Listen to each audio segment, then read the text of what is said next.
Assalamualaikum warahmatullahi wabarakatuh. Bismillahirrahmanirrahim. Alhamdulillahirabbil alamin. Wassalatu wassalamu ala asyrafil mursalin sayyidina wa maulana Muhammadin wa ala alihi wa ashabihi ajmain, amma ba'd. Santri-santri Madrasah Sanawiyah Qusiyah, khususnya kelas 9G, santri baru, perkenalkan, nama saya adalah Himmatul Fuad, atau nanti kalau kita ketemu di jalan atau di mana saja silakan dipanggil dengan Pak Fuad.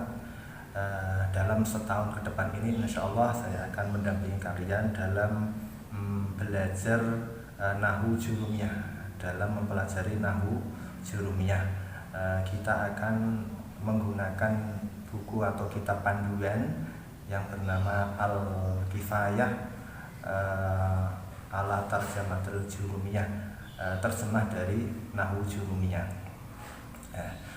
Ada beberapa hal yang akan Bapak sampaikan. Yang pertama adalah kontrak belajar kita dalam setahun ini dibagi menjadi 2 tahap atau 2 semester.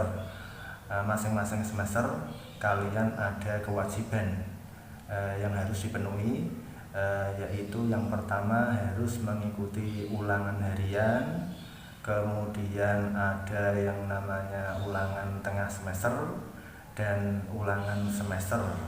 Ini harus kalian ikuti. Poinnya ketiga-tiganya ini kalau dikumpulkan poinnya 60% dari total atau dari nilai rapor.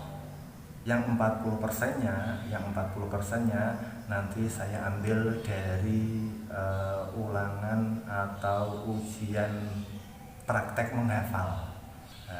Ini ada dalam judulnya, ada menghafal nadhoman berbahasa Jawa. Yang kedua, kalian harus mengikuti pelajaran saya secara tuntas, artinya harus disiplin dalam masuk atau mengikuti pelajaran. Jangan sampai kalian sering bolos alfa, tidak mau absen. Ketika kita daring, kalian tidak absen, itu akan mengurangi nilai. Bahkan nanti dampak yang terberat adalah saya sebagai guru pengampu tidak akan memberi nilai, rapor. Konsekuensinya, jika ada satu mata pelajaran tidak ada nilai raportnya, alhasil santri tersebut tidak akan lulus atau naik kelas, sehingga santri tersebut tidak bisa melanjutkan ke jenjang berikutnya, yaitu kelas 1 aliyah qudsiyah. Berarti kalian selama 1 tahun percuma. Sudah mau mengulang di MTS Qusiyah setahun persiapan nih, tapi ternyata tahun depan tidak lulus, sehingga tidak bisa ke aliyah Qusiyah, harus mengulang lagi di Sanawiyah kelas 9 persiapan. Eman-eman waktunya. Demikian sedikit kontrak belajar yang Bapak sampaikan. Semoga bisa menjadi pegangan panduan kita bersama, sehingga dalam 1 tahun ke depan ini kita bisa memaksimalkan waktu untuk belajar Nahwu Jurumiyah dan tidak ada masalah di perjalanannya. Mari kita mulai. Silahkan buka kitab kalian halaman 2. Namun sebelumnya marilah kita haturkan pahala dengan membaca suratul Fatihah. Kita khususan kepada sang mu'alif, sang penyusun kitab Al-Kifayah, panjenenganipun almarhum wal maghfurlah Romo Ki Haji Yahya Arif, salah satu sesepuh Madrasah Qusiyah yang telah berpulang ke rahmatullah. Semoga apa yang telah beliau tulis, kitab-kitab beliau senantiasa menjadi wasilah pahala yang senantiasa mengalir di alam barzah, senantiasa mendapatkan rahmah, kasih sayang dan pahala, kemudian maghfirah dari Allah Subhanahu wa taala. Amin amin ya rabbal alamin. Bi barakatil Fatihah. A'udzubillahi minasyaitonir rajim. Bismillahirrahmanirrahim. Alhamdulillahi rabbil alamin arrahmanir rahim maliki yaumiddin. Iyyaka na'budu wa iyyaka nasta'in. Ihdinas siratal mustaqim. Siratal ladzina an'amta 'alaihim ghairil maghdubi 'alaihim waladdallin.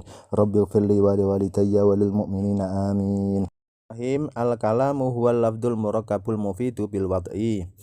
Kang aran kalam cara ahli nahwu. Apa itu kalam menurut ahli nahwu? Ya iku endi-endi lafal kang kasusun saka kalimat loro utawa luwih akeh tur aweh faedah serta disejo. Kalam menurut ahli nahwu adalah ucapan yang terdiri dari dua kata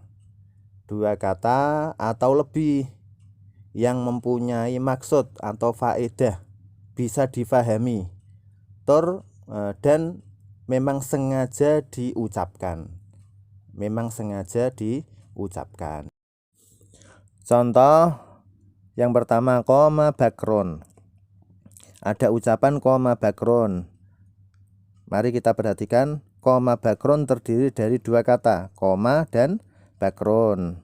Kemudian bisa difahami, mempunyai faedah atau bisa difahami.